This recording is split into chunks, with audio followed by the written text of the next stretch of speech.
Peggy 12. Hello, I'm Stone Labrandy, the lead designer on SimCity. I'm excited about this game, and I want to give you an early inside look and talk about what makes this SimCity special. The team is still hard at work, and the game is only going to get better as we get closer to the ship date. SimCity is a game about endless choices. Ultimately, you can do whatever you want. You can focus on growing your population, increasing your wealth, and even building a city that looks like your hometown. Whatever your motivation, you have the power to experiment with a number of different strategies. How you choose to play will influence your city, the neighboring cities, and the lives of all the Sims across the region. When you start a new game, you can pick any location in the region. One of the new ways to play SimCity is to specialize with a big business and give your city a unique role. If I wanted to build an industrial city, I might pick this area near the water so that I could have access to large cargo ships. But I'm a gambler and I want to build a casino city. So I'm going to start in this area because these train tracks will bring in more tourists. Before I can build casinos, I need to establish basic city infrastructure. The first step is to connect to the outside world. This is how construction trucks, moving vans, and tourists will enter my city. There are many different road sizes to choose from. I'm going to make the connection with a wide avenue because I expect a lot of traffic on this road. Off to the side, I'll draw a smaller 4-lane street for city infrastructure buildings. Over here, I'll draw another road for residential housing. In the zone palette, there are 3 different zone types: residential, commercial, and industrial. I'll start by zoning a residential area where I want my houses to appear. I just paint along the roads like this. The surveyors will prepare the lots and get everything ready for the construction trucks. The workmen arrive and start building houses. To speed things up, I'll be skipping ahead in time throughout the video. Here come my new Sims. Getting them into my town is easy. The trick is getting them to stay. All Sims need 2 things: money and happiness. I'll start with the money first. Sims need jobs in order to make money. A simple way to create jobs is to build some factories. Factories also generate tax revenue, which will help me pay my city's bills. I zone for industrial just like I did for residential. I'm only going to zone a small area here because I don't want too many factories. They're pretty dirty and they won't help me attract tourists. Every Sim in this game has a personal agenda. We can see what this Sim's up to by clicking on him and following him around. Looks like this guy's anxious to get to his new job. Oh good, looks like he found one. I also need to keep my Sims happy.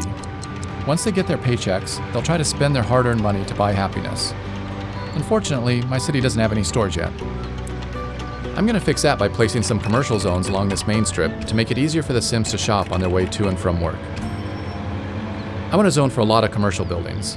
Not only can my Sims shop here, but the commercial buildings are also going to attract tourists, which will benefit the casinos I'm going to build later. You can see by this flashing red icon that the Sims are asking for electricity. If I don't give them power, the city can't function properly. I'm going to take care of that by placing a wind power plant right over here. Wind power is great for a small town. It's cheap, it's clean, but unfortunately, it doesn't generate a large amount of electricity. As my town grows, I might need to build a bigger power plant or make a deal with a neighboring city to get some power. As the sun goes down and the first day comes to an end, you can see the building lights coming on now. By turning on the electricity data layer, you can actually see the power flowing along the roads. As the buildings receive power, the Zots disappear one by one, and now my city's ready for the night. Okay, the sun has come up and I'm ready to start a new day.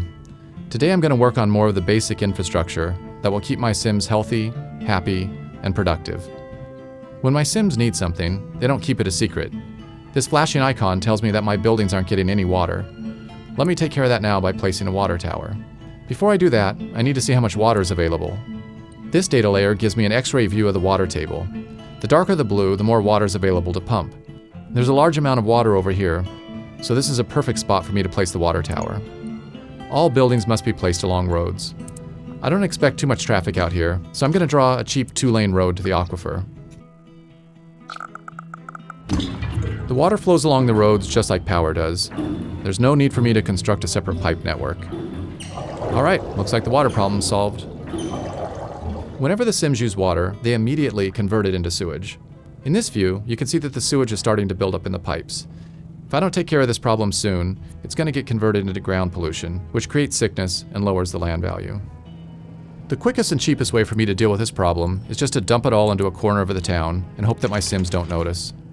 I'll draw a new road out into this forest and place my sewage pipe over here.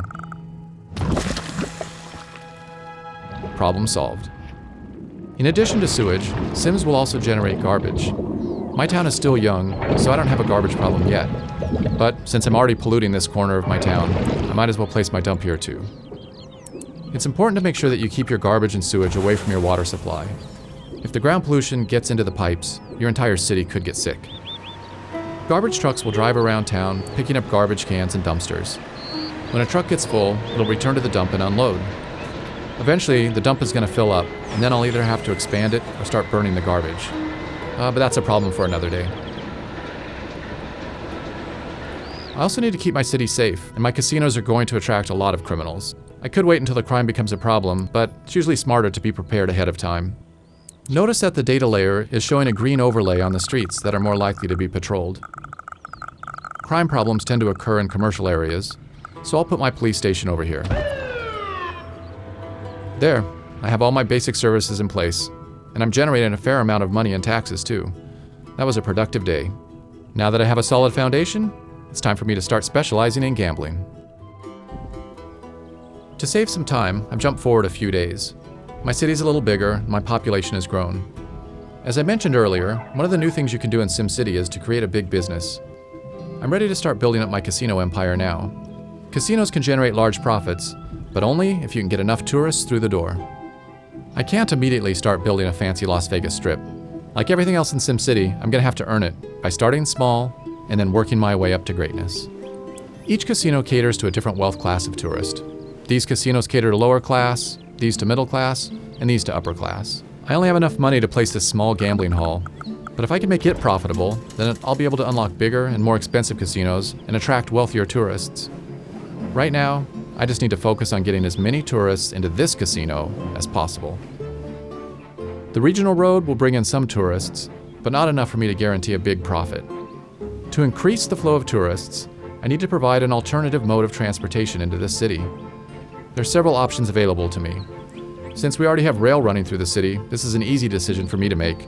I'm going to go with trains. I'll place my train station here to provide tourists easy access to my gambling hall. Tourists will go to any commercial building in my city, but I want to encourage them to gamble, not spend their money on souvenirs and restaurants. Now, I need to connect my station up to the main rail line. This is similar to how I draw a road.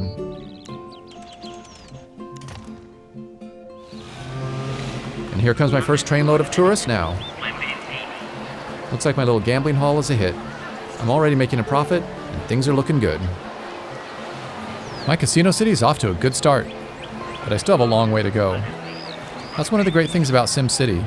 No matter how much you do, there's always new things to try. Thanks for watching. See you next time, and we'll take a closer look at multi-city play in the region.